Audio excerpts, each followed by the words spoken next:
ASL वालों ने SSC का शुरू किया है क्या? एएसएल वालों ने एसएससी का पढ़ाने का चालू किया है क्या? कब से कब हुआ था ये?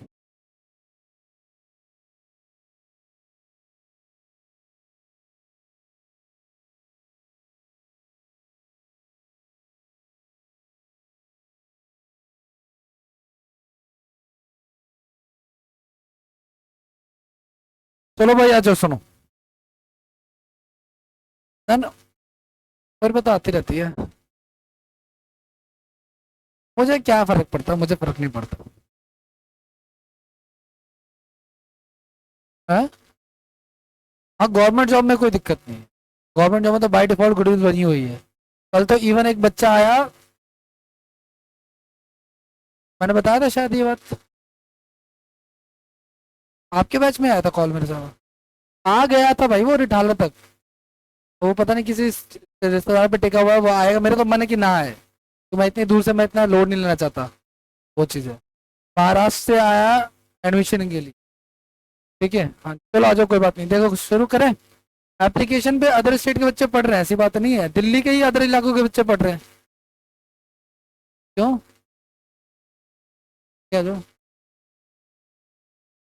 हाँ सुनो, देखो भाई, अब हम लोग गुप्ता एम्पायर के बाद क्या पढ़ने वाले हैं? पुष्यभूति वंश या फिर वर्धन वंश। तो वो बड़ा आसान है ये, ठीक है ना। जो आखिरी सबसे बड़ा वंश जो खत्म हो गया गाइस, वो गुप्ता एम्पायर था। और गुप्ता एम्पायर को प्राचीन भारत का स्वर्ण काल, कौन था उसका संस्थापक बताओ?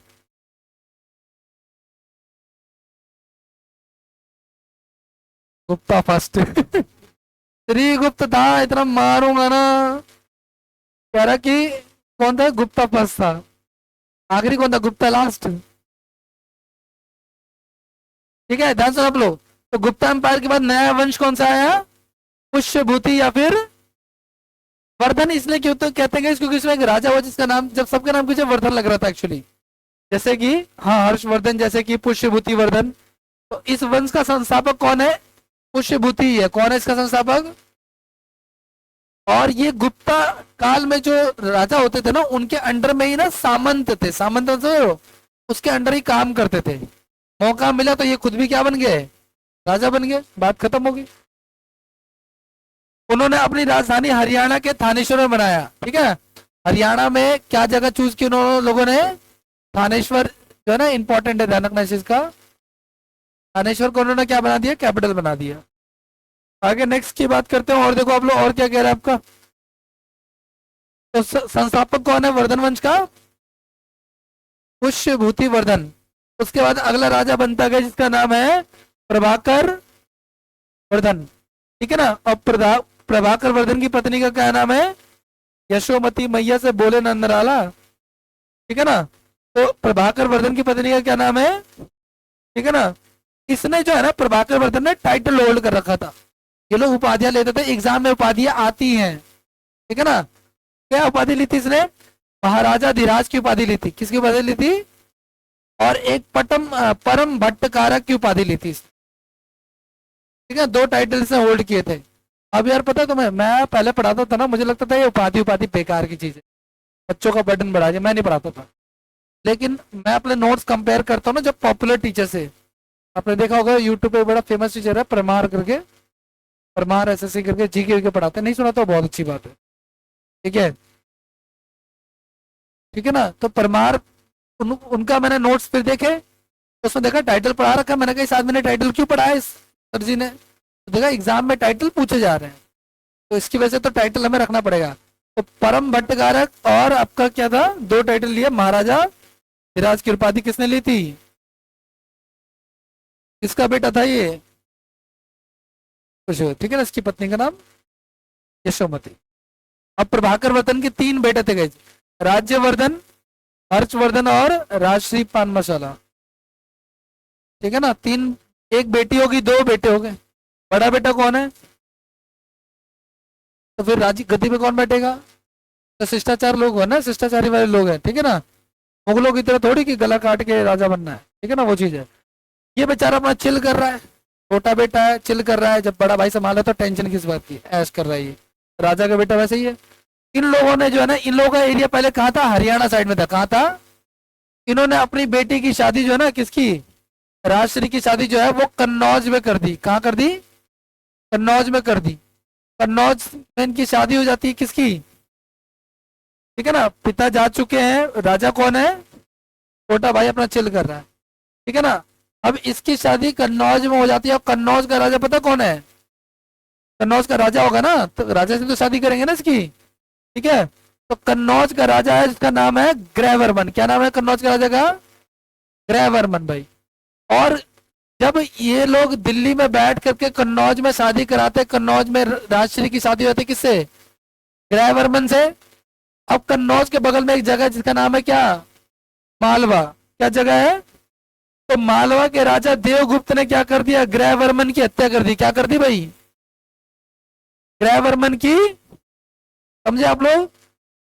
सबसे पहले पुष्यभूतिवर्धन संस्थापक है, उसका बेटा कौन है?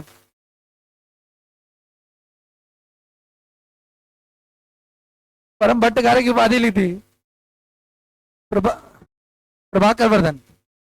ठीक है ना, पहले पुष्यभूतिवर्धन, फिर प्रभाकर वर्धन, और उसके तीन बेटे हैं, राजवर्धन, हर्षवर्धन और राजश्री पान मसाला। तो अब राजश्री की शादी जो है, हाँ जी, हाँ ये बेटी है, ये तो कह ही रहा हूँ, तभी तो ब्याह जा रही है, ब्याह जा रही है ना। नहीं नहीं, दो बेटे और एक बेटी बोला ना। ग्रहवर्मन, ग्रहवर्मन की शादी किससे होती है? ठीक है, और ग्रहवर्मन की हत्या कौन कर देता है? मालवा का राजा। क्या नाम है मालवा के राजा का भाई? देवगुप्त। ठीक है ना, इसको मार देता है। इसको मार देता है। तो भाई जब जीजा को मारेंगे तो फिर इसको तो बुरा बुरा लगेगा ना साले को, है ना। तो इसने कहा कि भाई मैं इसको मारूंगा। अब किसको? तो भाई बहन के हस्बैंड को मारा, तो इसने मालवा के राजा को मारा। क्या गलत किया? क्लियर है ना। तो जब अब मालवा के राजा को मारा, तो इसका दोस्त था एक यहाँ पे जिसका नाम था शशांक। कह रहा भाई मेरे दोस्त को मारा, मैं तेरे को मारूंगा। ठीक है, तो शशांक मारता है किसको? अब बड़ा भाई मर गया, अब किसकी रिस्पॉन्सिबिलिटी है? अब ये हर्षवर्धन राजा बन जाता है और पूरा दायित्व निभाता है। कैसे दायित्व निभाता है? सब इसके सामने दो टारगेट है। पहला, अपनी सिस्टर को ढूंढना, क्योंकि जब उसने राजा को मारा तो उसकी सिस्टर भाग जाती है, जंगल जंगल भटक रही है, पता नहीं कहाँ है ना, राजकुमारी है और पता नहीं कहाँ जंगल जंगल, उसको ढूंढता है। दूसरा, अपने भाई की हत्या का बदला, अपने भाई की हत्या का बदला लेना है। और किसको मारना? शशांक को मारना। शशांक वही है जिसने बौद्ध धर्म में, ये शैव धर्म को मानता है। शशांक किसको मानता है? शिव को मानता है। और बोधि वृक्षों ने क्या कर दिया? काट दिया, जहां पे गौतम बुद्ध को ज्ञान की प्राप्ति हुई थी। क्लियर है? तो क्या करता है ये? हर्षवर्धन राजा बनता है, शशांक को मारता है और अपनी बहन को ढूंढता है। ठीक है ना, और अपनी बहन को ही राजा बना देता है। कहाँ का? कन्नौज का। कन्नौज की राजधानी थी ना। लेकिन एक बात है, इन्होंने तो मालवा के राजा को मारता, तो अब इनका अधिकार यहाँ भी हो गया, यहाँ भी हो गया। शशांक को मारा तो बंगाल में भी हो गया, तो पूरा एरिया इनका फैल गया। आपसी दुश्मन इनको, मैं इनको एरिया का फायदा हो गया, है ना। लड़ाई का उनका उद्देश्य, लेकिन मौज मौज में मिल गया साम्राज्य। समझ रहे हो इसको? तो ये सारा कुछ हुआ। ठीक है, तो आगे देखो आप लोग क्या करा है। तो जितनी बातें बताई वो सारी की सारी ये हैं। हाँ, ये पढ़ चुका है। राज्यवर्धन ने देवगुप्त की हत्या कर दी। राज्यवर्धन कौन है भाई? उसकी बहन का वो भाई है ना, बड़ा वाला। तो उसने देवगुप्त की हत्या कर दी। देवगुप्त कौन? वो मालवा वाला। अब मालवा के शासक देवगुप्त ने ग्रहवर्मन की, अच्छा ये तो चलो वो तो रिपीट हो गया। आगे देखो, शशांक जो कि कौन था? शैव धर्म का अनुयायी था। हर्षवर्धन ने शशांक की हत्या कर दी। ठीक है ना, और हर्षवर्धन के सामने दो चुनौती थी। पहला क्या? राजश्री का पता लगाना, और दूसरा साम्राज्य को संभालना। यह हर्षवर्धन की एक ओरिजिनल मूर्ति है, बिहार की साइड में प्राप्त हुई। ठीक है ना, अगला नेक्स्ट, अगर ये यम की फोटो होगी उसकी। हर्षवर्धन ने दिवाकर नामक एक बहुत बौद्ध भिक्षुक को ढूंढा। बौद्ध भिक्षुक पता ना, जो बुद्धिस्ट होते हैं भिक्षुक, उनको ढूंढा और उसको कहा कि भाई आप इसको ढूंढ के लाओ मेरी सिस्टर को कहीं से भी। तो वो जो बौद्ध भिक्षुक है वो उसकी सिस्टर को पता लगाता है, उसकी इसका ढूंढ के लेके आता है। हर्षवर्धन ने अपनी राजधानी कन्नौज को बनाया, जहाँ पे राजश्री की पहले शादी हुई थी। मैंने कहा ना, इनका ये सिर्फ हरियाणा में थे। शादी कहाँ कराई? कन्नौज में। मालवा वाले ने किस पे अटैक किया? कन्नौज पे। तो मालवा भी मिल गया। और बंगाल वाले ने अटैक किया तो उसके वजह बंगाल भी मिल गया, है ना। तो कैपिटल लेकिन इसने किसको बनाया? कन्नौज को इसने कैपिटल बनाया, किसको कन्नौज कैपिटल बनाया? अपनी सिस्टर को इसने राजा बनाया और खुद उसका संरक्षक बन के रहा। संरक्षक समझते हो, जैसे बाहुबली में कटप्पा है ना, जो उसको प्रोटेक्ट करेगा, खुद राजा नहीं बनेगा। हर्षवर्धन साहित्य प्रेमी था, मतलब लिटरेचर पसंद था उसको, किताबें लिखता था ये। इसने 3 किताबें लिखी थी। एक लिखा नागानंदम, एक लिखा रत्नावली, इंपॉर्टेंट है ये, और एक लिखा प्रिय दर्शिका। प्रिय दर्शिका। हर्षवर्धन मतलब लड़ाई तो लड़ता ही था, लेकिन इंटेलिजेंट भी था, लिटरेचर पसंद था, किताबें पढ़ना लिखना उसको पसंद था। उसने 3 किताबें लिख दी, नागानंदम, रत्नावली और प्रियदर्शिका। तीनों की इतनी स्टोरी बुक्स हैं, ठीक है ना? ना हिंदी ना इंग्लिश में। हाँ संस्कृत कह सकते हो आप।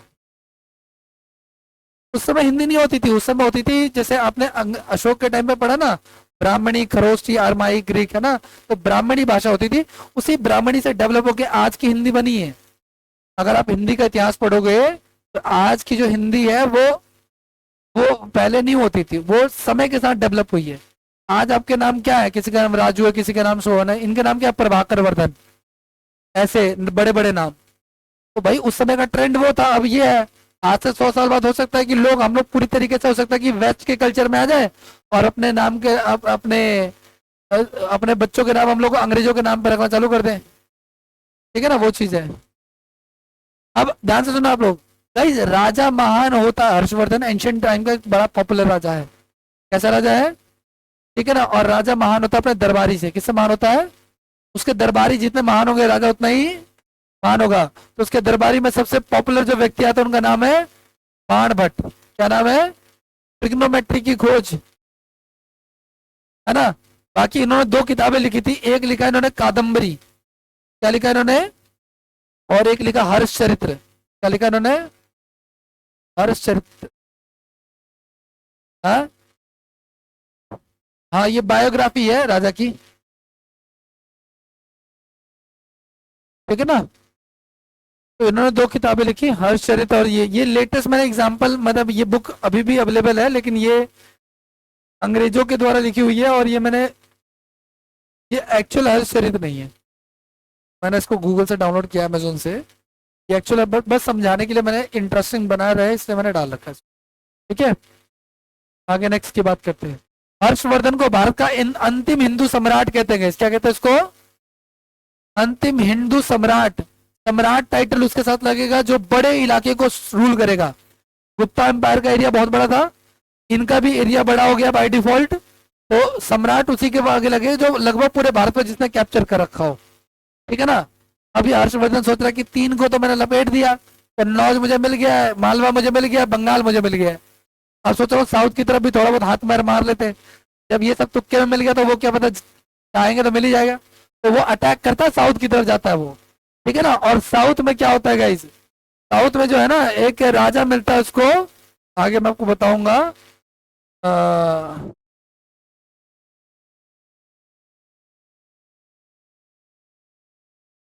नहीं नहीं, चीनी नाम नहीं,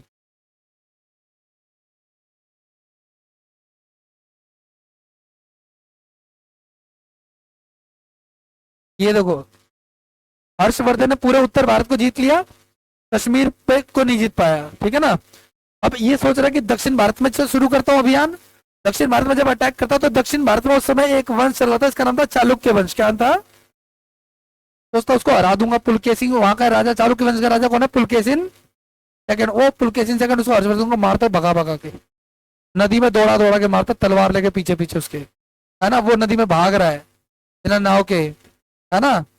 और उसका ख्वाब ख्वाब ही रह जाता है, इसका हर्षवर्धन का, क्या जीतने का? साउथ। क्योंकि साउथ में कौन सा वंश था? चालुक्य। उसका राजा कौन था? पुलकेशिन। पुलकेशिन सेकंड था, ठीक है ना। तो समझ आ रहा हो इस बात की जानकारी कहाँ मिलती है।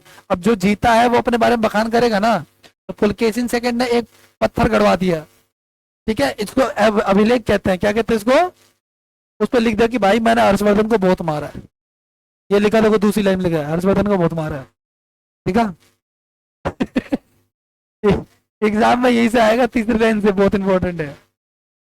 नहीं नहीं जान, हरा दिया। ठीक है आगे बढ़े, अब आ जाओ वापस यहाँ पे आ जाओ। तो अंतिम हिंदू सम्राट कौन है? हर्षवर्धन। इसके समय में चीनी यात्री हेनसांग भारत आया था। कौन आया था? ठीक है हेनसांग। और 629 में जब हेनसांग आया था तो नालंदा विश्वविद्यालय, उस समय जो नालंदा यूनिवर्सिटी थी बिहार में, उसके जो कुलपति थे उनका नाम था शीलभद्र। क्या नाम था उनका? शीलभद्र। अब ये हेनसांग भारत आता है और नालंदा भारत को देखने के लिए आता है। ये भारत में क्या माहौल चल रहा है पढ़ाई लिखाई का, बाकी चीजों का। तो ये अपना एडमिशन ले लेता है नालंदा यूनिवर्सिटी में। कहाँ पे? और वहां पे बौद्ध धर्म की पढ़ाई करता है। नालंदा में किस चीज की पढ़ाई हो रही है? बौद्ध धर्म की पढ़ाई हो रही है। तो बौद्ध धर्म की पढ़ाई करता है। कुछ दिनों बाद वो पढ़ते पढ़ते पढ़ते इतनी नॉलेज होती है कि बाद में वो वहां का कुलपति बन जाता है, vice chancellor of that university. Clear है? तो बाद में वो वहां का वाइस चांसलर भी बन जाता है। आगे नेक्स्ट की बात करते हैं। हेनसांग को यात्रियों का राजकुमार कहते हैं। क्या कहते हैं इसको? बहुत इंपॉर्टेंट है। क्या है ये? बहुत ज्यादा इंपॉर्टेंट है।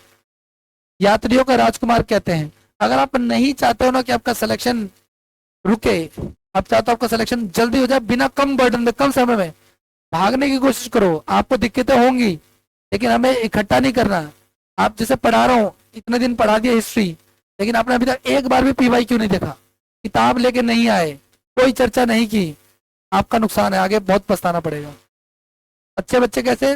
टॉपिक पढ़ा दिया ना, जैसे कि किताब लेके आओ, यूथ कंपटीशन टाइम्स की, किरण की, जिसकी लाना चाहो ले आओ आप, है ना। मेरे हिसाब से अभी करंट में यूथ कंपटीशन टाइम बढ़िया बुक है, ठीक है ना। तो उसमें हेनसान वाला टॉपिक खोलो, हेनसान के क्वेश्चन लगा लो, बात खत्म हो गई, है ना। ये सॉरी हर्षवर्धन के, वर्धन वंश के, जैसे जैसे मैं पढ़ा रहा हूँ सेम वही टॉपिक आपको वहां पे मिलेंगे, ठीक है। वो चीजें, तो इसको यात्रियों का राजकुमार या नीति का पंडित या फिर शाक्य मुनि कहते हैं। किसको? हेनसांग को। इसने किताब भी लिखी है हेनसांग ने, इसका नाम था सी यू की। ये चाइनीज नाम ऐसे ही होते हैं, ठीक है ना। अच्छा हेनसांग का, हेनसांग हम हिंदी में कहते हैं, इसका एक्चुअल नाम जुआंग जांग है, ठीक है ना। बस जैसे जैसे हम सिकंदर कहते हैं ना, ठीक है, अलेक्जेंडर उसका असली नाम है। जैसे हमारे यहाँ पे चाणक्य, जैसे चंद्रगुप्त मौर्य था, तो चंद्रगुप्त मौर्य हम कह रहे हैं, उन्होंने अपने नाम में इसका नाम कुछ और रख रखा होगा, ठीक है, अपनी कन्वीनियंट के हिसाब से। अच्छा इसके नालंदा विश्वविद्यालय में अध्ययन और अध्यापन का कार्य किया। मतलब ये जो बंदा है कौन, ये पढ़ता भी है, वहां पे स्टूडेंट भी रहा और बाद में वहां पे वाइस चांसलर भी रहा, ठीक है। आगे की बात करते हैं नेक्स्ट। कुंभ मेला जो आप देखते हो, इसकी शुरुआत हर्षवर्धन के समय में मानी जाती है। इस समय मानी जाती है हर्षवर्धन के समय। तो कुंभ मेला का प्रारंभ हर्षवर्धन के द्वारा ही माना जाता है। हर्षवर्धन हिंदू था लेकिन बौद्ध धर्म की जो महायान शाखा थी उससे प्रभावित था। जितने भी बौद्ध धर्म कितने हिस्सों में बट गया था, है ना। बौद्ध धर्म के कितने टोटल वो हुई थी, मीटिंग्स हुई थी? 4। RVPK, है ना भाई, राजगिरी, वैशाली, पाटलिपुत्र और कुंडलवन, है ना। राजगिरी कहाँ पे है आपका? अच्छा कौन कौन से राजा के टाइम पे हुई थी? अकाक, याद है? बताओ। अजात शत्रु, कालाशोक, अशोक, कनिष्क, ठीक है ना। 383 ईसा पूर्व, 283 ईसा पूर्व, फर्स्ट AD 180 के आसपास ऐसे, ठीक है ना। तो जब चौथी बौद्ध बुद्धिस्ट काउंसिल हुई थी, कहाँ पे? कुंडलवन में, कश्मीर में। उसमें कौन था? कनिष्क राजा था। तो बौद्ध धर्म 2 हिस्सों में बट गया था, हीनयान और। राजा लोग हमेशा कौन सी शाखा को मानते थे? क्योंकि उसमें सुविधाएं थी, मैंने आपको बताया था कि, है ना, गोल्ड पहन सकता था, नॉनवेज खा सकता था, ऐसा। हर्षवर्धन के समय में उत्तर भारत का सबसे महत्वपूर्ण शहर कौन सा था? मैंने बताया कि ये राजधानी शिफ्ट होती है। पहले किसके बारे में इंपॉर्टेंट ज्यादा होती थी? मगध के बारे में। अब मगध से मामला कहाँ शिफ्ट हो गया था? कन्नौज शिफ्ट हो गया था, ठीक है। आगे नेक्स्ट की बात करते हैं। और इसके समय में कन्नौज में बहुत बड़े बौद्ध सम्मेलन का आयोजन किया गया था, वही चौथा बुद्धिस्ट काउंसिल, है ना। सॉरी सॉरी, चौथी नहीं, चौथी तो हो चुकी है। इसके समय में कन्नौज में एक बहुत बड़ा बुद्धिस्ट काउंसिल आयोजन किया था और इसको 5वीं बुद्धिस्ट काउंसिल कहते हैं। टोटल कितनी हुई थी बुद्धिस्ट काउंसिल? 4। लेकिन इसके समय में भी एक बुद्धिस्ट काउंसिल हुई थी जिसको 5वीं बुद्धिस्ट काउंसिल कहते हैं। वो कहाँ पे हुई थी और राजा कौन था? हर्षवर्धन। हर्षवर्धन पूरे उत्तर भारत को जीत लिया था इसने, लेकिन कश्मीर को नहीं जीत पाया था। साउथ में जब इसने अटैक किया तो नर्मदा नदी साउथ, जब भारत का मैप देखोगे तो यहाँ पे नर्मदा रिवर बहेगी, ठीक है ना। तो नर्मदा के साउथ में गाइस एक वंश था, कौन सा? चालुक्य वंश था। चालुक्य वंश का राजा कौन था? उसने इसको बहुत मारा। पुलकेशिन सेकंड ने हर्षवर्धन को क्या कर दिया, वापस खदेड़ दिया, क्या भाई तू नॉर्थ में ही रहे, ठीक है ना। ये चीज है। आगे नेक्स्ट, इस बात की जानकारी कि उसने उसको हरा दिया, इस बात की जानकारी कहाँ से मिलती है? तो ये मिलती है पुलकेशिन सेकंड के कर्नाटक में स्थित एहोर अभिलेख से मिलती है। कहाँ से मिलती है? कर्नाटक गैस, GOAT GMGKK, ठीक है ना। कितने राज्य हो गए? 4 और 5। भारत में कितने से राज्य जो तटीय सीमा बना रहे हैं? टोटल 9 राज्य। कल के टेस्ट में आया था आरपीएफ में कुछ दिन पहले, 9 राज्य बना रहे हैं, है ना। तो BOT बोट, बंगाल, उड़ीसा, आंध्र प्रदेश, तमिलनाडु, गुजरात, महाराष्ट्र, गोवा, कर्नाटक और केरल, ठीक है ना। तो कर्नाटक में जो है, कर्नाटक में स्थित एहोर अभिलेख में इसकी जानकारी मिलती है, ठीक है ना। आगे और क्या कह रहा है आपका? 647 में हर्षवर्धन की क्या हो जाती है? मृत्यु। इतिहास में हर्षवर्धन की मृत्यु को युग परिवर्तन का काल कहते हैं। तो युग परिवर्तन मतलब टाइम चेंज हो गया। अब उसके बाद से क्या होता है? विदेशियों का आक्रमण बढ़ जाता है। विदेशी में कौन? अंग्रेज वगैरह।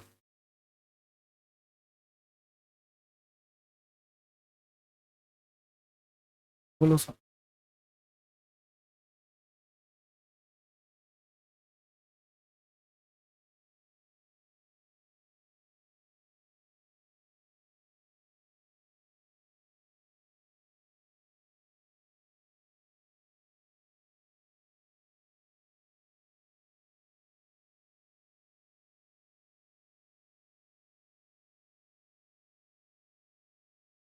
आपको कुछ कंफ्यूजन हो रही होगी।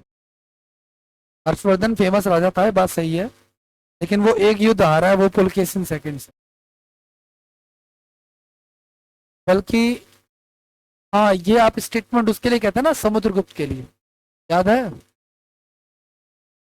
है ना, सिक्कों पे क्या बजाते हैं उसको दिखाया गया है, वीणा बजाते हुए, है ना, वो चीज है। वो कोई युद्ध नहीं आ रहा, और उसको भारत का नेपोलियन कहते हैं। अच्छा, भारत में से बतेरे धुरंधर है भाई जो कोई युद्ध हारे नहीं है, लेकिन समुद्रगुप्त को ना थोड़ी पॉपुलैरिटी ज्यादा मिल गई है ना, उनके बारे में ज्यादा बढ़ाया गया, बार बार बोला गया, वो चीज है इसकी वजह से। वरना आप बतेरे राजा ऐसे हैं, आपको मैं बता दूंगा कि कोई ने, किसी ने 50 युद्ध लड़े, किसी ने 22 युद्ध लड़े, लेकिन कोई युद्ध नहीं आ रहा, एक भी युद्ध नहीं आ रहा।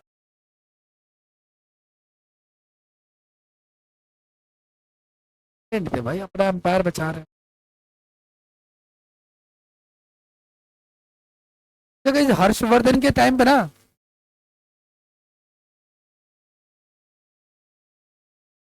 जब नॉर्थ इंडिया में हर्षवर्धन शासन कर रहा था, एट द सेम टाइम पता है साउथ इंडिया में क्या चल रहा था, वो देखो आप लोग। तो उस समय गई साउथ इंडिया में जो डायनेस्टी थी ना, उसको हम लोग क्या कहते हैं? उसको हम लोग कहते हैं संगम काल। क्या कहते हैं उसको हम लोग? अब मेरी बात जरा ध्यान से समझना आप लोग इसको, कि होता क्या है कि नॉर्थ, अभी तक जितना आप लोगों ने पढ़ा सब नॉर्थ इंडिया के बारे में तो था, साउथ के बारे में तो कुछ पढ़ा ही नहीं आप लोगों ने।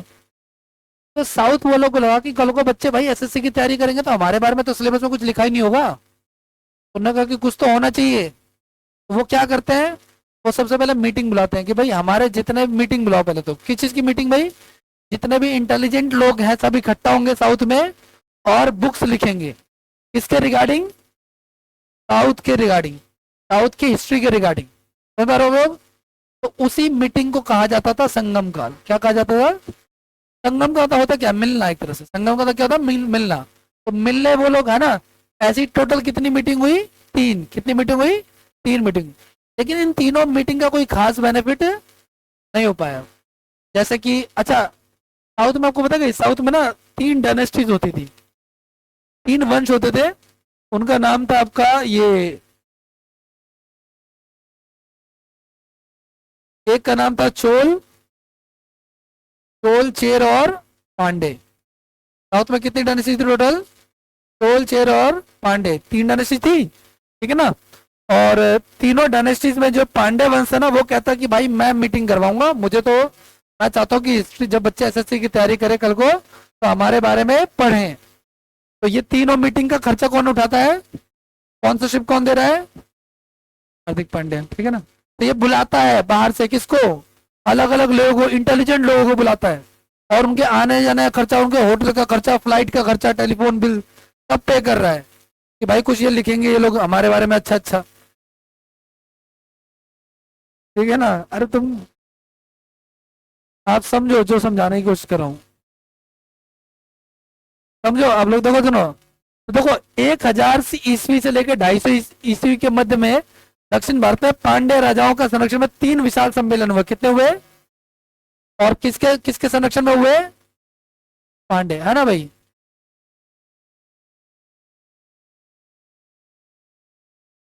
मैंने आपको बताया था कि साउथ में 3 है ना, चोल चेर और पांड्य वंश, है ना, 3 सम्मेलन हुए। ठीक है। अच्छा, ये जो कवि, बहुत सारे कवि वगैरह बुलाए जो लिटरेचर, जो बुक की नॉलेज रखते थे, तो इन्होंने कई तमिल साहित्य की रचना की।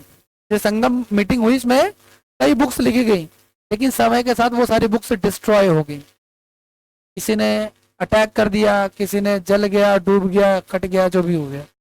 जैसे जैसे बख्तियार खिलजी ने नालंदा विश्वविद्यालय पर अटैक किया, ऐसी सेम बुक्स जला दी, ऐसी सेम इधर भी अटैक हुए तो जल गई, वो चीज़ है। तो मीटिंग्स तो हुई, बुक्स भी लिखी गई, लेकिन उसका कोई खास बेनिफिट नहीं हो पाया। अब ध्यान सुना, 3 मीटिंग हुई थी गाइस, टोटल कितनी मीटिंग हुई थी? तो पहली मीटिंग जो थी ये दक्षिण में मदुरई में हुई थी। कहाँ हुई थी? मदुरई में हुई थी। और इसकी अध्यक्षता कहाँ पे? इसकी अध्यक्षता अगस्त ऋषि ने की थी। किसने की थी? अगस्त ऋषि ने की थी। इसमें टोटल 89 राजाओं ने पार्टिसिपेट किया था, अलग अलग राज्यों के राजा आए थे। वर्तमान में दक्षिण मदुरई जलमग्न हो गया, मतलब कि साउथ का जो मदुरई है बिल्कुल टॉप वाला इलाका, ये वाला, ये क्या हो चुका है? डूब चुका है ना, ग्लोबल वार्मिंग की वजह से। तो इसके बारे में अब कोई जानकारी हमारे पास। तो पहली मीटिंग खत्म, अब आते हैं दूसरी मीटिंग पे। दूसरी मीटिंग हुई कपाटपुरम में। कहाँ हुई? ठीक है। इसकी अध्यक्षता भी किसने की थी? पहले वाले की भी।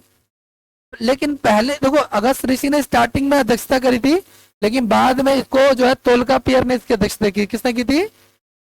मतलब ये जो सेकंड संगम हुआ, दूसरा संगम हुआ, उसमें पहले लीड किया था अगस्त ऋषि ने, बाद में किया था तोलकापियर, तो तोलकापियर ने। और तोलकापियर ने किताब भी लिखी थी अपने नाम पे, जिसका नाम था तोलकापियम। ठीक है ना, तो वो किताब अभी भी है। इस सम्मेलन में तोलकापियर ने एक किताब लिखी, इसका क्या नाम है? तोलकापियम, जो कि तमिल भाषा संरचना पे जुड़ी हुई है। इसमें कितने राजाओं ने पार्टिसिपेट किया? पहले वाले में 89। फिर आता है तीसरा, इसकी अध्यक्षता नकीयर ने की। किसने की? इसमें कितने राजाओं ने पार्टिसिपेट किया? इस संगम में लिखे गए साहित्य को कोई भी स्पष्ट साक्ष्य नहीं मिला है। तो पहले वाले का भी कोई फायदा नहीं हुआ, तीसरे का भी। दूसरे में एक किताब लिखी है, तोलकापियर ने किताब लिखी तोलकापियम, जो कि तमिल साहित्य से रिलेटेड है, तमिल लिटरेचर से रिलेटेड है। बात खत्म हो गई। उसके बाद अब आगे बढ़ते हैं। तीनों सम्मेलन कहाँ पे किए गए थे? तमिलनाडु में। ठीक है ना। ये जो अगस्त ऋषि थे ना, जो पहले और दूसरे के वो थे, हेड थे, वो कहाँ से आए थे? मतलब उनके आने का खर्चा, उनके रहने का खर्चा सब जो है बनारस से बुलाया गया था उनको स्पेशली। ठीक है ना। आगे नेक्स्ट, अगस्त ऋषि को तमिल साहित्य का क्या कहते हैं? इंपॉर्टेंट है। मतलब तमिल लिटरेचर जो आप लिखते हो उसका फाउंडिंग फादर कौन है? अगस्त ऋषि। पांड्य राजाओं के द्वारा इन संगमों को शाही संरक्षण दिया गया था। मैंने कहा था ना, इन तीनों संरक्षणों को, ये जो पांड्य राजा थे ये वाले, वो कह रहे थे कि भाई जो भी इन संगम पे अटैक करेगा, मान लो संगम मीटिंग चल रही है, किसी ने अटैक कर दिया, तो जो अटैक करेगा वो किससे लड़ेगा? वो फिर पांड्य राजाओं से लड़ेगा वो। ठीक है ना, क्योंकि उसको प्रोटेक्शन वही दे रहे थे। ठीक है, संरक्षण का मतलब यही होता है। आगे अब नेक्स्ट की बात करते हैं, अब संगम काल के बारे में आगे की बात करते हैं। साउथ इंडिया में गई बहुत ज्यादा हिस्ट्री डेप्थ नहीं है, बहुत ज्यादा जानकारी हमारे पास नहीं है। ठीक है ना, लेकिन ध्यान रखना है कि कृष्णा नदी के दक्षिण में, कृष्णा नदी मान के चलो यहाँ पे बह रही होगी, इसके साउथ में जो है 3 राज्यों का उदय हुआ। कितने राज्यों का? 3 राज्यों का उदय हुआ। ठीक है ना। और तो सबसे पहला कौन सा है? चेर वंश। ठीक है ना, चेर वंश, ये जो साइड वाला आपको दिख रहा है ना वो। तो चेर का मतलब पता क्या है? चेर का मतलब होता है पर्वतीय इलाका। कौन सा इलाका? तो जब हम ज्योग्राफी पढ़ेंगे तो मैं आपको बताऊंगा, यहाँ पे वेस्टर्न घाट के बहुत सारे पहाड़ हैं। ठीक है ना, यहाँ पे इलायची की पहाड़ियां हैं, कार्डामन हिल्स हैं, बहुत सारे पहाड़ी पहाड़ है यहाँ पे। ठीक है ना, इसलिए इसको पर्वतीय क्षेत्र कहते हैं। चेर का मतलब क्या होता है? पर्वतीय क्षेत्र होता है। इतरे ब्राह्मण, अब याद करो, प्राचीन भारत हमने पढ़ा था जब जब हम लोग वो वैदिक सिविलाइजेशन पढ़ रहे थे, तो हमने ब्राह्मणों के बारे में पढ़ा था। उसमें एक ब्राह्मण था, ऐतरेय ब्राह्मण। उस ऐतरेय ब्राह्मण में ये जो चेर वंश है, इसको चेरा पद कहा गया है। क्या कहा गया इसको?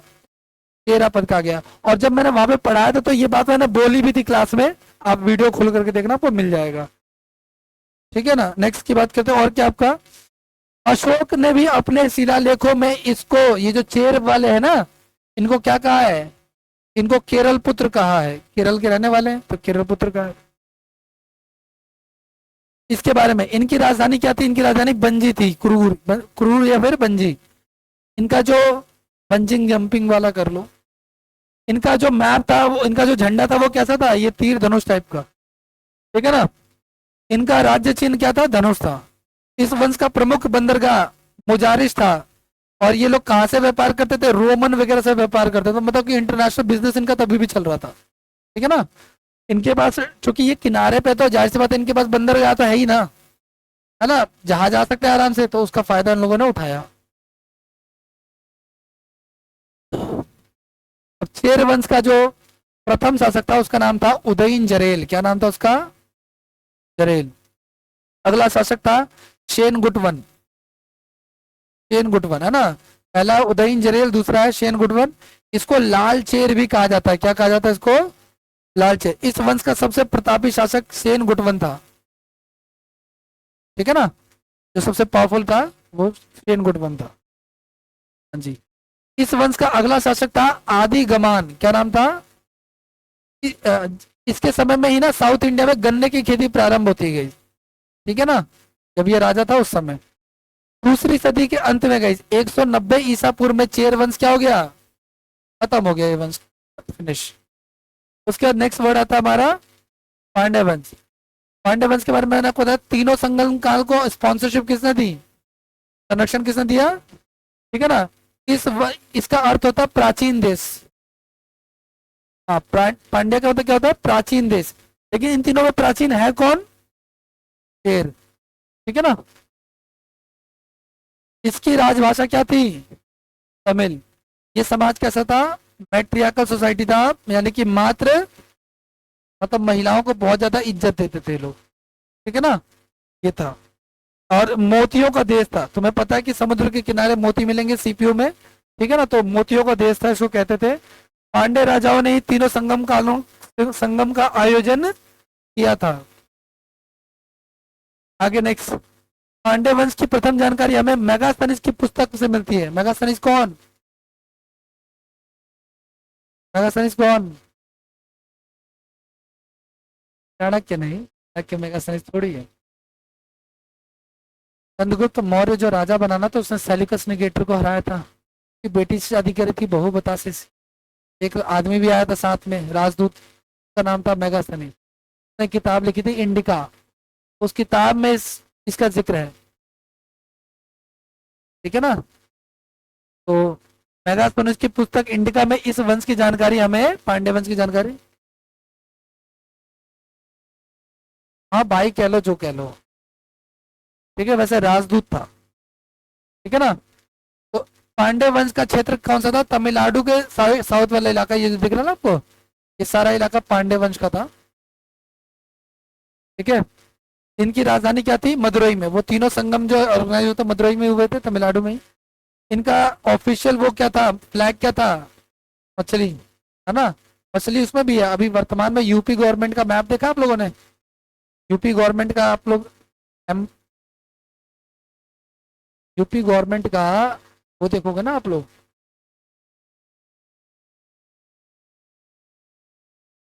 मतलब इमेज देखोगे, झंडा देखोगे, लोगो देखोगे, तो उसमें मछली बनी पड़ी। ठीक है। नेक्स्ट क्या कह रहा है आपका? अगला देखो आप लोग। और पांड्यवंश का प्रथम राजा का नाम है नोडियोन। क्या नाम है इसका? नोडियोन नाम है इसका। ये लोग समुद्र की पूजा करते हैं। किसकी पूजा करते हैं ये लोग? समुद्र के किनारे रहते हैं तो समुद्र की पूजा करते हैं, और करते थे, अभी भी लोग करते हैं, समुद्र के किनारे रहने वाले लोग। ठीक है, ये चीज है। इस वंश का सबसे प्रतापी शासक नेडू जेलियम था। क्या नाम था? 5वीं शताब्दी आते आते पांड्य वंश क्या हो गया? खत्म हो गया। ठीक है ना। नेक्स्ट की बात करते हैं आगे। तीसरा, पांड्य वंश के बारे में कुछ और जानकारी देख लो आप लोग। पांड्य वंश की राजधानी क्या थी? मदुरई। इसको त्योहारों का शहर कहते हैं। क्या कहते हैं इसको? City of festivals. ये स्टैटिक जी का क्वेश्चन हो जाएगा कि सिटी ऑफ फेस्टिवल किसे कहते हैं। यहाँ का मीनाक्षी मंदिर विश्व प्रसिद्ध है। ये मीनाक्षी मंदिर दिख रहा है ना आपको, कितना सुंदर है, कितना भव्य है। और ये एचडी में नहीं है अभी। एचडी में देखोगे तो आपको आंखें आपकी टिक जाएंगी। एक एक देवी देवता की फोटो जो है वो नक्काशी बनाई हुई है इसकी। ठीक है, मदुरई में। मंदिर का क्या नाम है? आप लोगों को मैंने स्टैटिक जी की प्लेलिस्ट भेजी है क्या? नहीं, उस दिनों मैं आपको स्टैटिक जी की एक प्लेलिस्ट भेजूंगा। वो प्लेलिस्ट देख के आपको अपने नोट्स बनाने होंगे। स्टैटिक जी के बहुत ज्यादा पूछा था एग्जाम में। उसमें एक टॉपिक होता है टेम्पल्स का टॉपिक, मतलब इंडिया के जितना फेमस टेम्पल्स है वो। उसमें ये क्वेश्चन बार बार आता है कि मीनाक्षी मंदिर कहाँ पे है? मदुरई में। मदुरई वही तमिलनाडु में, साउथ में। इस वंश का सबसे प्रतापी शासक क्या था? नेजू जेलियम, है ना, नेडू जेलियम। 5वीं सदी आते तक खत्म हो गया था ये हमारा। आगे नेक्स्ट की बात, तीसरा वंश क्या हमारा? चोल वंश। अब इनका एम्पायर देखो, मतलब इन्होंने भारत के अलावा इंडोनेशिया, थाईलैंड, है ना, जावा द्वीप, सब पे कैप्चर कर रखा है। ऑस्ट्रेलिया, मतलब इनकी नेवी इतनी स्ट्रांग थी। आपको पता है एक देश है इंडोनेशिया, भारत का दुनिया का सबसे बड़ा मंदिर कौन सा? अब तो नए नए मंदिर बन गए, लेकिन पहले था अंकोर वाट का मंदिर। तो कौन सा था? ये इंडोनेशिया में था। कहाँ था ये मंदिर? है तो हिंदू धर्म से रिलेटेड है ना। और आपको पता है इंडोनेशिया के जो करेंसी है इस पे आपको हिंदू गॉड गॉडेस की फोटो मिलेगी करंट में। ठीक है ना। क्यों मिलेगी? क्योंकि हम वहां पे ऑलरेडी रूल कर चुके हैं। ठीक है ना। वहां पे आपको हिंदू गॉड गॉडेस की मूर्तियां भी मिलेंगी एक्सकवेशन में, खुदाई में। क्यों? क्योंकि हम रूल कर चुके हैं। ठीक है ना। तो ये चीज है। तो चोल वंश सबसे ज्यादा पावरफुल है। अब आगे देखो, इसका मतलब क्या होता है? चोल चोल देश का मतलब क्या होता है? इसके बारे में प्रथम जानकारी हमें पारिणी की पुस्तक से मिलता है। इसका नाम है अष्टाध्यायी। चोल साम्राज्य तमिलनाडु के पूर्वी भाग में था गई, है ना भाई। तमिलनाडु ये रहा ना हमारा, इसके ईस्टर्न वाले पार्ट में, स्टार्टिंग वाले पार्ट में इस तरफ था ये हमारा। ठीक है ना। इसकी राजधानी क्या थी? उरईउर। क्या थी इसकी राजधानी? इंपॉर्टेंट है, ध्यान रखना। इसका मुख्यालय, उसकी मुख्य राजधानी तंजौर थी। क्या थी? तंजौर थी। इनका फ्लैग कैसा था? देखो ऐसा शेर बना हुआ है, नकली सा शेर लग रहा है लेकिन काम असली कर रखे थे। आगे देखो, चोल डायनेस्टी का राजकीय चिन्ह क्या था? टाइगर, बाघ था, शेर नहीं था, बाघ था। उरईउर जो था ना, इनकी कैपिटल थी ना उरईउर। तो किस चीज के लिए फेमस था? कॉटन के लिए फेमस था, कॉटन टेक्सटाइल्स, कपड़ों के लिए। ठीक है ना। चोल वंश का पहला शासक को क्या नाम है? इसके मतलब कि चोल वंश का जो पहला राजा है ना, उसका नाम है उर्वह परहरे। नहीं भी याद रखो तो भी चलेगा। नाम अजीब की बात नहीं है, आता ही नहीं है। चोल वंश का कोई भी राजा ध्यान में रखने की जरूरत है नहीं है। मोटे मोटे चीजें ध्यान में, जो इंपॉर्टेंट लिख रहा हूँ वो कैपिटल हो गया, ये सब कुछ। इस वंश का सबसे प्रतापी शासक करिकाल था। सबसे फेमस, सबसे खतरनाक राजा कौन था? करिकाल। ठीक है ना। आगे नेक्स्ट की बात करते हैं। और क्या कह रहा था? ये जो करिकाल है, इसने क्या किया? श्रीलंका को और वहां से 12,000 लोगों को अगवा लेकर के आया, कैदी बना करके, बंदी बना करके लेके आया। और यहाँ पे क्या किया? यहाँ पे उनको इनसे बांध बनवाया। लेबर, फ्री लेबर लेके रहा, हमारे लोग लेबर ही नहीं करेंगे। श्रीलंका से लोगों को लेके आया, 12,000 लोगों को। और क्या किया? कावेरी नदी पर 160 मीटर लंबा बांध बनवाया उनसे। ठीक है ना। यह भारत का पहला डैम है। ठीक है ना, भारत का पहला डैम है ये। करिकाल ने पुहार नामक बंदरगाह बनवाया, जिसे कावेरी पट्टनम कहते हैं। यहाँ पे ना इन्होंने बंदर तो डिस्ट्रॉयड। ठीक है। चोल वंश 5वीं सदी आते आते बहुत ज्यादा कमजोर हो गया गाइस, लेकिन ये खत्म। बाकी जो दो वंश है, कौन से? चेर और पांडे, ये पूरी तरीके से खत्म हो गए, दोबारा कभी कम बैक नहीं कर पाए। लेकिन ये चोल वंश है, इसका बुरा टाइम आता तो ये क्या हो जाता है? कमजोर हो जाता है। लेकिन खत्म, ये दोबारा से आते हैं 9वीं शताब्दी में, वापस से अचानक से बूम करते हैं। और ये सारा इलाका जो है वो जीत लेते हैं। ठीक है ना, ये चीज है। आगे नेक्स्ट की बात करते हैं। संगम का, अब ये जो पूरा आपने संगम काल देखा, इसमें संगम काल को संगम काल क्यों कह रहे हैं? क्योंकि मीटिंग्स हुई थी 3, लेकिन उनका कोई फायदा। पहली मीटिंग के हेड कौन थे? अगस्त ऋषि। दूसरी के, है ना, है ना, उसके बाद चेंज हो गया था, तो पहले अगस्त ऋषि था, फिर उनका क्या नाम था? हाँ, तोलका पीएम। तोलका पियर ने किताब लिखी, तोलका पीएम, है ना। सेकंड, कोई भी मीटिंग का कोई खास फायदा नहीं हुआ। तीनों मीटिंग का स्पॉन्सरशिप किसने दी थी? पांडे वन से। तीनों में चोलचेर पांडे में सबसे पुराना कौन है? चेरा। चेरा ना, ये वाला जो इधर था ना, इधर तो हमारा, ये तो हमारा चोल है, ये पांडे है, ये चेर है। चेर का मतलब क्या होता है? पर्वतीय क्षेत्र, हिली एरियाज। ठीक है ना, ये सारी चीजें हमने पढ़ी थी। उसके पांडे वंश तो था ही था, उसके बाद ये हमारा सबसे पावरफुल कौन था? हमारा चोल वंश था। अब हम पढ़ रहे हैं इनके बारे में क्या क्या होता था, ध्यान सुना। उस समय के लोग जो है ना, क्या बिजनेस करते थे भाई? कॉटन का, मसालों का, पर्ल्स का, मोतियों का, कृषि का, एग्रीकल्चर का, और पशुपालन करते थे। इस समय सूती वस्त्र पूरे विश्व में सबसे अधिक प्रसिद्ध था, इंडिया का। संगम काल में रोम से सर्वाधिक व्यापार होते थे। इस बात का प्रूफ कैसे मिला? कि जब हमने खुदाई की वहां पे साउथ इंडिया में, तो हमें कॉइन्स मिले जो कि रोमन राजाओं के थे। ठीक है ना, और रोम में भी खुदाई हुई थी, हमारे कॉइन्स मिले वहां पे। ठीक है, ये था सारा का सारा। इसके अलावा तमिलनाडु के अरिकमेडु जगह है पांडिचेरी के पास, वहां से रोम के सर्वाधिक व्यापार होता था। नेक्स्ट की बात करते हैं। अब इसके अलावा अब पढ़ते हैं कास्ट सिस्टम के बारे में। पहले हमने पढ़ा बिजनेस के बारे में। बिजनेस के बारे में हमने क्या पढ़ा? कि ये लोग सूती वस्त्र का बिजनेस करते थे, एग्रीकल्चर, टेक्सटाइल, मसाले, पर्ल्स, इंटरनेशनल बिजनेस करते थे रोम के साथ। ये सारी चीजें हुई। अब करते हैं कास्ट सिस्टम के बारे में। तो आपने पढ़ा कि नॉर्थ इंडिया में तो कास्ट 4 हिस्सों में बटा हुआ था। कौन कौन सा? क्षत्रिय, वैश्य, शूद्र और ब्राह्मण, है ना। लेकिन साउथ इंडिया में ये ऐसा सीन नहीं था, वहां पे 2 ही कास्ट है, या तो अमीर या फिर गरीब। ठीक है ना। तो संगम काल में उत्तर भारत के विपरीत जाति व्यवस्था। उत्तर भारत में कैसा था? 4 थी ना, लेकिन साउथ में से नहीं था। यहाँ सामंतवाद और दास में बटा हुआ था। सामंत वो जो अमीर है, दास वो जो गरीब है। यहाँ वर्ण व्यवस्था, ऊंच नीच जाति व्यवस्था नहीं थी, जैसा नॉर्थ में थी। अब आगे, रिलीजियस लाइफ कैसी थी लोगों की? क्या धार्मिक चीजें फॉलो करते थे ये लोग? तो संगम काल में सबसे प्रमुख देवता थे मुर्गन। कौन से देवता को मानते थे ये लोग? और ये जो मुर्गन देवता थे ना, ये गणेश जी के भाई कार्तिकेय ही थे एक्चुअली। उन्हीं को मुर्गन देवता कहते हैं ये लोग। ठीक है ना। तो 2 तरीके से उनकी सवारी, मोर वगैरह आपको पता ही है। हाँ, ये सर। इसके अलावा संगम काल में बंदरगाह कौन कौन से थे भाई? तो संगम काल में 3 वंश के पास अपने अपने बंदरगाह थे। 3 थे ना, चोल, चेर और, तो सबके पास अपना अपना किनारा है, तो सबके अपने अपने क्या है? बंदरगाह भी है। ठीक है। तो चेरों का अलग था, चोलों का अलग था, और पांड्यों का अलग था। संगम कालीन साहित्य की बात करते हैं guys। तो संगम कालीन साहित्य तमिल भाषा में लिखे गए थे। अच्छा, जितने भी संगम कालीन में मीटिंग हुई थी वो तो सारी बर्बाद थी। तो फिर संगम के बारे में हमें जानकारी इतनी सारी कैसे मिली? तो उस मीटिंग के बाद धीरे धीरे जो और भी कई लोगों ने कई किताबें लिखी, उसमें हमें जानकारी मिलती है इसकी। ठीक है ना, ये चीज है।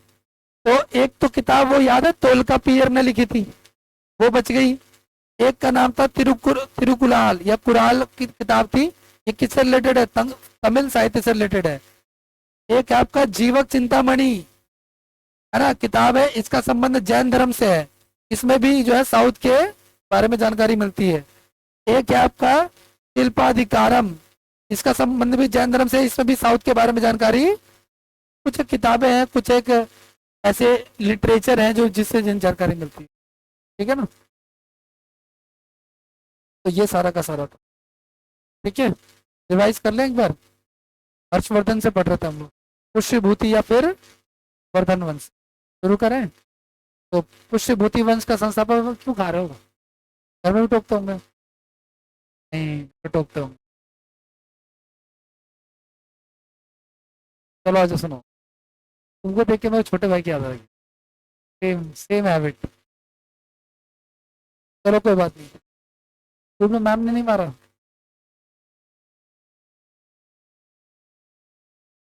क्यों, क्या की टेंशन होगी? बंद कर दो यार पंखा। बोलो क्या चाहिए था? ये भी तो बोला थोड़ा आ गया।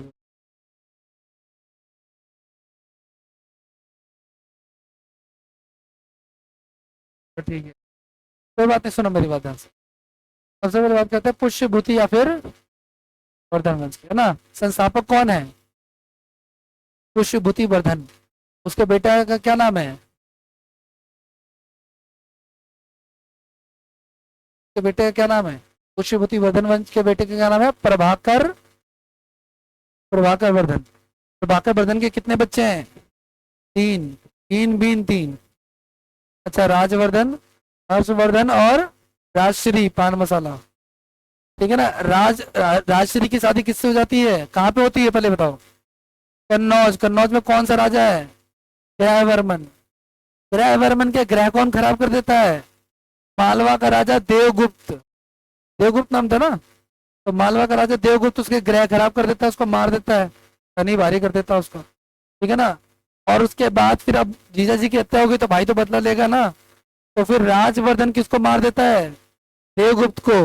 और देवगुप्त को मारने के बाद उसका दोस्त बुरा मान जाता है। ठीक है, बंगाल से आता है बंगाली मानस। ठीक है ना। शशांक। शशांक जिसने बौद्धि वृक्ष को क्या कर दिया था, काट दिया था, शैव धर्म को मानता है। इसके बारे में अलग से पढ़ेंगे हम लोग। ठीक है ना। अगली क्लास में शशांक के बारे में पढ़ेंगे हम लोग डिटेल में। तो शशांक किसको मार देता है? फिर राजवर्धन को मार देता है। अब हर्षवर्धन राजा बनता है, क्योंकि अब तक तो वो चिल कर रहा था, लेकिन अब उसका दिमाग खराब हो जाता है, यार फैमिली में क्या हो रहा है पता नहीं चल रहा। तो वो राजा बनता है और वो किसको मारता है? शशांक को मारता है और अपनी सिस्टर को ढूंढता है। कैपिटल क्या बनाता है अपनी? कन्नौज। पूरे, अब ना चाहते हुए वो लोग, उनको पूरा एरिया उनको मिल जाता है। कन्नौज उनको मिल गया, मालवा उनको मिल गया, बंगाल उनको मिल गया, ये सारी चीजें मिल गई। अब वो सोचता है कि मैं साउथ की तरफ मूव करता हूँ। ठीक है ना। तो साउथ की तरफ जब वो मूव करता है तो साउथ में एक वंश है, कौन सा? चालुक्य वंश। चालुक्य वंश का राजा कौन है? पुलकेशिन सेकंड। क्या नाम है? पुलकेशिन सेकंड। पुलकेशिन सेकंड उसको भगा देता वापस, तो भाग जा से। नॉर्थ वाला नहीं चलेगा, इधर इडली सांभर चलता है। ठीक है, दाल चावल नहीं चलता। ठीक है ना। उसको भगा देता है। और वो फिर वो साउथ में इसकी इच्छा अधूरी रह जाती है राजा बनने की। अपना नॉर्थ में जैसे तैसे काम चलाता है वो। उसका हर्षवर्धन के समय में एक चीनी यात्री आता है, उसका क्या नाम है? कोई नाम है? अरे तो तुम लोग की मेमोरी में अश्वगंधा खाया करो तुम लोग। एनसांग। क्या नाम है? एनसांग। एनसांग ने कौन सी किताब लिखी है? ये इसने ध्यान में रखा था, आगे बोला मैं पूछेंगे जरूर। एनसांग ने कौन सी किताब लिखी थी? CU की। एनसांग को और किस नाम से जानते हैं? यात्रियों का राजकुमार। यात्रियों का राजकुमार। नीति का पंडित। शाक्य मुनि। ये सारे नाम किसके हैं? एनसांग के। एनसांग जब आता है नालंदा, नालंदा में एडमिशन लेता है उस समय नालंदा का वाइस चांसलर कौन है?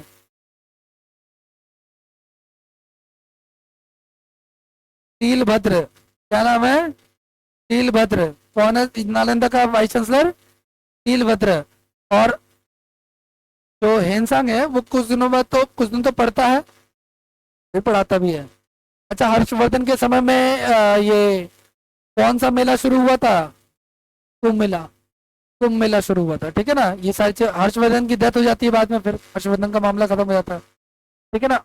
ये सारा का सारा आपने पढ़ा वर्धन के बारे में। फिर अब हम लोग पढ़ रहे थे साउथ के बारे में, है ना। साउथ के बारे में मेनली आपको तीन वंश ध्यान रखना है, चोल, चेर और सबसे पुराना कौन है? चेर। चेर को क्या ऑफिशियल नाम है इसका? पर्वतीय, पर्वतीय देश या पर्वतीय क्षेत्र, है ना। तीनों जो संगम काल है उसकी स्पॉन्सरशिप किसने दी थी? पांड्य वंश ने। तीनों में जो हमारा चोल वंश है ना, जो ऊपर राइट साइड में था, वो पूरी तरीके से डिस्ट्रॉय नहीं होते हैं। ठीक है ना। अच्छा, ये संगम काल में बिजनेस किस चीज का करते थे ये लोग? सूती हाँ, मसालों का, सूती टेक्सटाइल्स वगैरह का, कॉटन का, मोतियों का, है ना। और इनके बंदरगाह होते थे, चोलों का अलग, चोरों का अलग, पांड्या का अलग, है ना। और कोलचर पांड्य तीनों का अलग अलग होता था। और ये व्यापार करते थे कहाँ से? रोम से। कहाँ से करते थे व्यापार? इस बात का प्रूफ हमें मिला, हमें रोमन सिक्के मिले हैं, ठीक है, उससे हमें प्रूफ मिला हुआ है। इसके अलावा कास्ट सिस्टम था कि नहीं था? नहीं था। दो तरीके था, अमीर गरीब वाला। नॉर्थ इंडिया के बिल्कुल ऑपोजिट था। नॉर्थ में कास्ट सिस्टम 4 था, है ना, और छुआछूत वाला व्यवस्था थी। लेकिन साउथ में ऐसा नहीं था, ठीक है। इसके अलावा गाइस,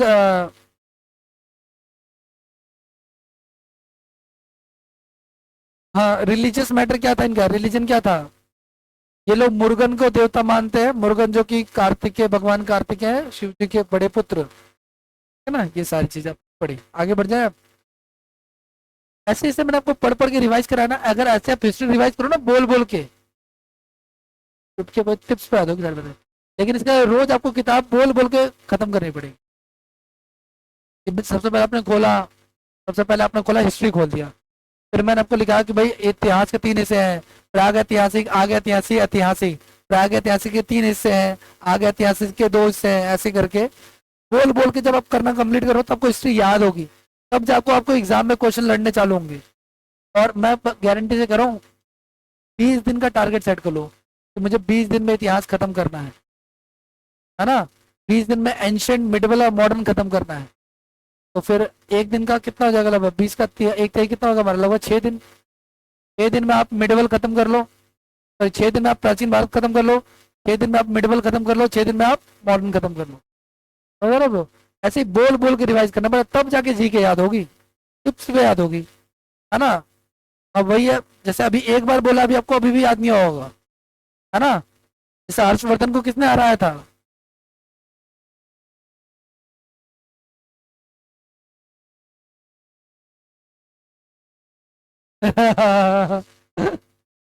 मैं कहता रहा हूँ टाइम लगेगा थोड़ा सा। ये बार बार करोगे ना, चाहे आज पढ़ लिया कल पढ़ लिया, मुझे क्या एक दिन में याद हो गया? नहीं, मुझे याद हो गया बार बार पढ़ाने की वजह से, पढ़ने की वजह से, है ना। चालुक्य वंश के राजा पुलकेशिन सेकंड ने हराया था।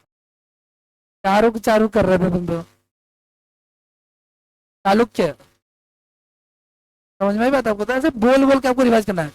जैसे मान के चलो आपको पॉलिटी रिवाइज करनी है, पॉलिटी हम पढ़ चुके हैं ना, पॉलिटी रिवाइज करनी है।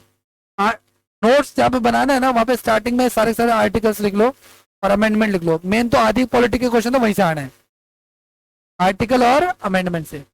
और उसके बाद फिर थोड़ा बहुत बोल बोल के अपना रिवाइज करते रहो, रिवाइज करते रहो। जब भी जाओ अपना टारगेट से, ऐसा नहीं लेके बैठे हुए आज पॉलिटी पढ़ रहे पूरे दिन बैठ के। टारगेट होना चाहिए। आप जिस फील्ड में आओ, इसकी गंदी बात पता है क्या है? यहाँ पे कोई कहने वाला नहीं कि पढ़ रहे हो कि नहीं पढ़ रहे हो, इसलिए कभी सिलेबस खत्म नहीं होता।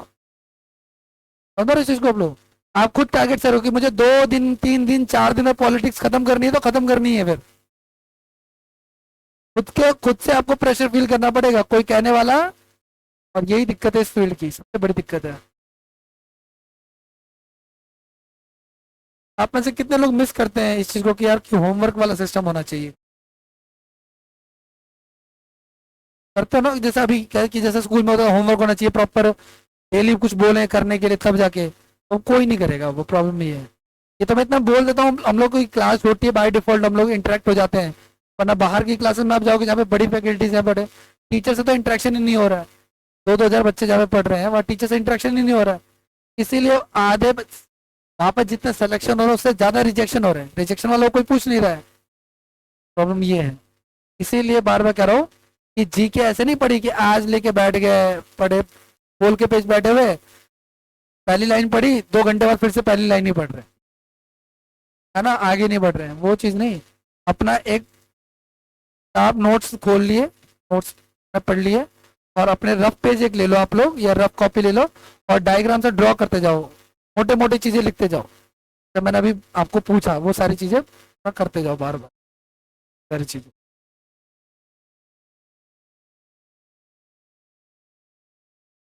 अब आपको पता है क्या होता है? अ, ये ये जो वर्धन वंश खत्म हुआ ना, उससे पहले कौन सा वंश था? गुप्ता एम्पायर था। उसके बाद कौन आया? वर्धन। और वर्धन जो है ना आखिरी बड़ा वंश है। इसके बाद कोई बड़ा वंश तो अब छोटे छोटे बहुत सारे राजवंश आ गए, ठीक है ना। छोटे छोटे राजवंश में बहुत सारे राजवंश आए जिनके बारे में हमें एक एक करके पढ़ना है। और we are about to finish the ancient, हम लोग अब एंशियंट हिस्ट्री खत्म करने वाले हैं, ठीक है। नेक्स्ट क्लास में खत्म हो जाएगा, उसके नेक्स्ट क्लास में मिडवल चालू हो जाएगा। तो ये जो आपने छोटे छोटे वंश पढ़े गए, अब जो आप पढ़ने वाले हो ना, वर्धन वंश के बाद कौन से वंश आने वाले हैं आप, छोटे छोटे राजवंश। और ये छोटे छोटे जो राजवंश है गई, इसमें बहुत सारे वंश आते हैं। इसमें एक आता है आपका सबसे पहले वाकाटक वंश। कौन सा वंश आता है, ये जो मैंने लिखा है ना यहाँ पे, पहले मैंने लिखा वाकाटक वंश। कौन सा वंश लिखा मैंने, वाकाटक वंश लिखा।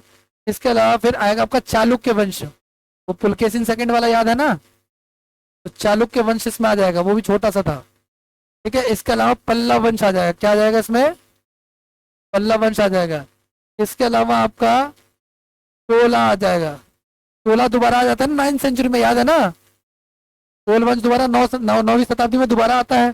तो वो 9वीं शताब्दी वाला चोला था, पहले पढ़ा था वो एंशिएंट वाला था, ठीक है ना। इसके अलावा और भी गुर्जर प्रतिहार वंश, हाँ गुर्जर प्रतिहार वंश, हाँ राजपूत वंश, है ना। इसके अलावा यादव वंश, इसके अलावा होयसल वंश, अहोम जनजाति, अहोम के बारे में, ये सब के बारे में हमें थोड़ा थोड़ा पढ़ना है, ठीक है ना, एक एक करके। तो वाकाटक के बारे में देखो आप लोग, सातवाहन वंश के अंत के बाद उनके क्षेत्र पर किस वंश का शासन हो गया, वाकाटक का। इन्होंने अपनी राजधानी बरार को बनाया, किसको बनाया, बरार को बनाया इनकी कैपिटल, महाराष्ट्र वाला इलाका कुछ कुछ, ठीक है ना। ये जो वाकाटक था ये कौन से धर्म को मानते थे, है ना, शैव संप्रदाय के थे, शैव धर्म को मानते थे और ब्राह्मण थे। इस वंश के संस्थापक विंध्य शक्ति ने, इस वंश की संस्थापना किसने की, उस व्यक्ति का नाम था, संस्थापक कौन है इसका, फाउंडर विंध्य शक्ति। इस वंश का सबसे प्रतापी राजा कौन हुआ, प्रवर सेन हुआ। कौन हुआ, प्रवर सेन। इसने 4 अश्वमेघ और वाजपेयी यज्ञ कराए। अश्वमेघ यज्ञ मैंने आपको बताया था, वाजपेयी यज्ञ, ठीक है ना। वाजपेयी यज्ञ ना एज से रिलेटेड है, ठीक है ना, राजपाट का एज ज्यादा हो उसके लिए ये लोग यज्ञ कराते थे, ठीक है। इस वंश का शासक रुद्रसेन का विवाह जो है प्रभावती से हुआ था, किससे हुआ था, प्रभावती। प्रभावती कौन थी, गुप्ता एम्पायर में जो चंद्रगुप्त सेकंड था, जिसने राजा रानी सिक्के चलवाए थे, उसकी सिस्टर का नाम क्या था। उन्होंने मतलब कि इन लोगों ने खानदानियों से शादी की थी, है ना, ये खुद ब्राह्मण थे, उन्होंने गुप्ता से शादी की, वैश्य से शादी की, ठीक है ना, वो चीज है। इस विवाह के कारण गुप्ता और वाकाटक के बीच में कैसे संबंध थे, मैं इनकी लड़ाई नहीं हुई इनके साथ, वरना ये नष्ट हो जाते। वाकाटक वंश का अंतिम शासक पृथ्वी सेन द्वितीय था, लास्ट एम्पायर जो था वो पृथ्वी सेन सेकंड था। वाकाटक की शक्ति धीरे धीरे कमजोर हो गई और इसके स्थान पर नया वंश कौन सा आ गया, हमारा चालुक्य वंश आ गया, ठीक है ना। अब आगे देखो, इसके नेक्स्ट आ जाता है कौन सा, चालुक्य एम्पायर। कौन आ जाता है, चालुक्य एम्पायर। सतपुड़ा के पर्वत, देखो सतपुड़ा की पहाड़ी है यहाँ पे, जब हम ज्योग्राफी पढ़ेंगे ना उसमें बताऊंगा आपको मैं, यहाँ पे सतपुड़ा के पहाड़ है और विंध्याचल की पहाड़ियां भी हैं यहाँ पे, है ना। तो सतपुड़ा पर्वत के दक्षिण में चालुक्य वंश का उदय हुआ। इनकी 3 शाखाएं थी गई, एक था वातापी के चालुक्य, एक था कल्याणी के चालुक्य और एक था, मतलब एक ही जैसे होता है, ध्यान सुना, एक ही पिता के मान लो 3 पुत्र हैं, एक को बुद्ध विहार का प्लॉट दे दिया, एक को यहाँ का प्लॉट दे दिया, एक को रोहिणी का प्लॉट दे दिया, समझ पा रहे हो। फिर एक वंश है चालुक्य वंश, है ना, तो वो 3 हिस्सों में बट गया, है ना। जो वातापी में थे वो वातापी के चालुक्य थे, जो बादामी में थे वो बादामी के चालुक्य थे, जो बेंगी के थे वो बेंगी के चालुक्य थे। आगे नेक्स्ट अगर आपका, सबसे पहले बात करते हैं किसकी, वातापी की। तो वातापी का ही वर्तमान नाम क्या है अब, बादामी है। ये तीनों चालुक्य में सबसे पश्चिम में स्थित था, सबसे वेस्ट में था, ठीक है। अगला नेक्स्ट क्या कह रहा है आपका, इस वंश का, ये जो चालुक्य वंश है कौन सा वाला, वातापी वाला, इसका संस्थापक कौन है, जय सिंह। इसके बारे में हमें क्यारा ताम्रपत्र के अभिलेख से जानकारी मिलती है। क्यारा जगह का नाम है जो वहां पे है, और वहां पे ताम्रपत्र समझते हो वो लोग क्या होता है, तांबे का मेटल का प्लेट, उस पर लिखा हुआ मेरा में, ठीक है, शायद मैंने फोटो लगा रखी होगी, मे भी नहीं लगा रखी, ठीक है। इन्होंने बातें नहीं करो, इन्होंने वातापी को अपनी राजधानी बनाया था, वातापी जगह है कर्नाटक में, कैपिटल बनाया। पुलकेशिन सेकंड इस वंश का एक प्रसिद्ध राजा था जिसने किसको हराया, जिसने हर्षवर्धन को हराया। ठीक है ना, ये लिखा हुआ है, पढ़ चुके हम लोग पहले से, रिलेट कर रहा है इससे, है ना। और इस बात की जानकारी हमें एहोल अभिलेख से मिलती है। ठीक है ना, इसकी ये हराने की जानकारी भी वहीं पे लिखी हुई है कि हरा दिया भाई। ठीक है, इसने दक्षिण भारत में पल्लव शासक में, ये छोटा राजवंश है, ये जो वातापी के चालुक्य क्या है, और इसने हर्षवर्धन को हराया जो कि बड़ा राजवंश है। तो अपने चौड़े में तो बोलेगा ना भाई, आप अगर 2 साल का बच्चा किसी को हरा दे अगर, तो चौड़े में बोलेगा, वही वाली बात है।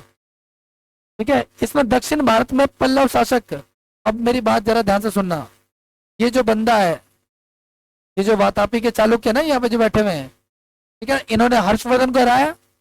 इधर साउथ में भी इनकी लड़ाई चल रही है ना। साउथ में किससे लड़ाई चल रही है वो देखो आप लोग,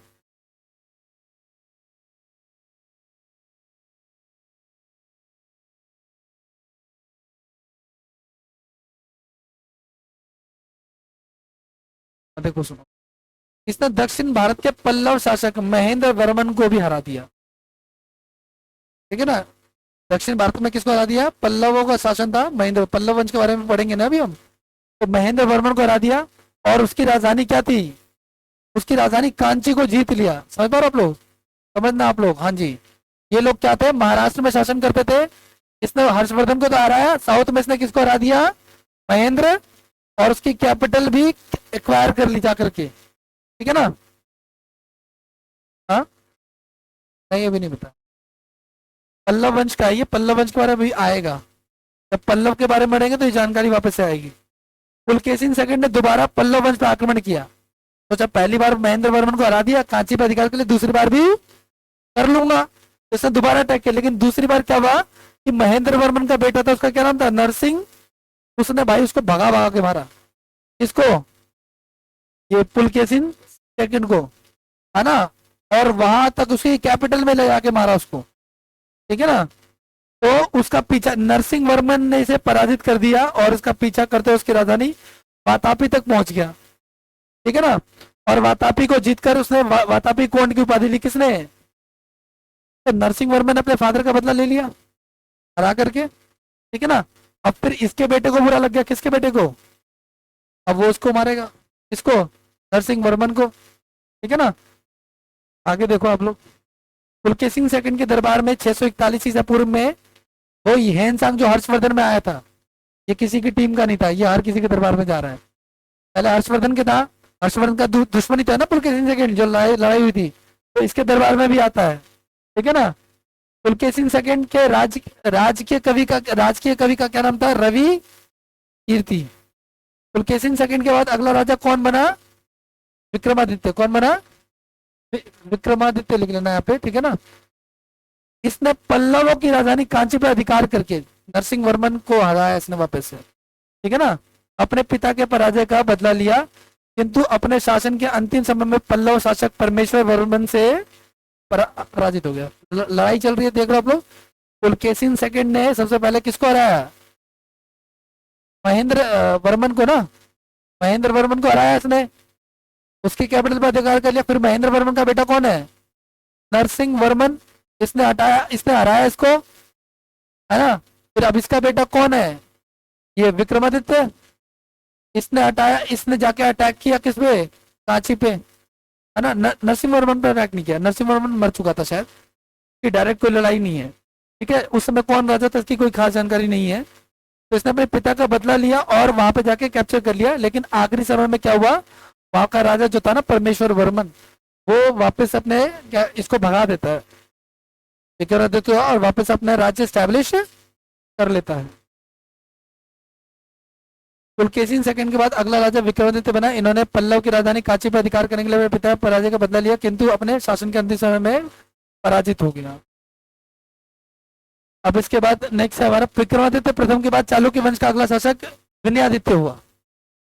पहले पुलकेशिन सेकंड, फिर विक्रमादित्य, फिर विनयादित्य। ठीक है ना, इसके समय में चालुक्य वंश का सर्वाधिक विकास हुआ। इन्होंने जो है ना, इसने टाइटल लिया था अकेलतर परनाथ की उपाधि ली थी उसने। ठीक है, सकलेतर पर परतनाथ की उपाधि ली थी। इसका अर्थ होता है संघर्ष पर विराम लगाने तो इनकी जो लड़ाई चल रही थी वो वर्मन वालों से, महेंद्र वर्मन से और इन सब पल्लवों से, है ना। वो उसको उसने क्या कर दिया, रोक दिया। किसने? विनयादित्य ने कहा कि भाई बहुत चल गया खानदानी लड़ाई, है ना। इनकी तरफ से पुलकेशिन सेकंड विक्रमादित्य, उनकी तरफ से महेंद्र वर्मन, फिर नरसिंह वर्मन, है ना। वो उसको मार रहा, वो उसको मार रहा, उसने कहा कि नहीं इस पर रोक लगा दो, तो उसने रोक लगा दी। विनयादित्य की मृत्यु के बाद जो है ना, अगला शासक विजयादित्य हुआ, ठीक है ना। पहले पुलकेशिन सेकंड, फिर विक्रमादित्य, फिर आपका विनयादित्य, फिर विजयादित्य, ठीक है ना। और इसने जो है ना, इसने पटदकल, जो कि बीजापुर कर्नाटक, वहां पे एक जगह है, में एक शिव मंदिर का निर्माण करवाया। ये है वो। इस शिव मंदिर का क्या नाम है? इसका नाम है ब्रजेश्वर मंदिर। मदुरई में कौन सा मंदिर था वो पीछे जो गया? मीनाक्षी मंदिर, यूनेस्को वर्ल्ड हेरिटेज साइट में है वो, काफी इंपॉर्टेंट। उसी तरीके से ये है ब्रजेश्वर शिव मंदिर, ये भी आपका स्टैटिक जीके वाले टॉपिक में आता है। तो इसको किसने बनवाया था आपका? ये विजयादित्य ने बनवाया था, है ना।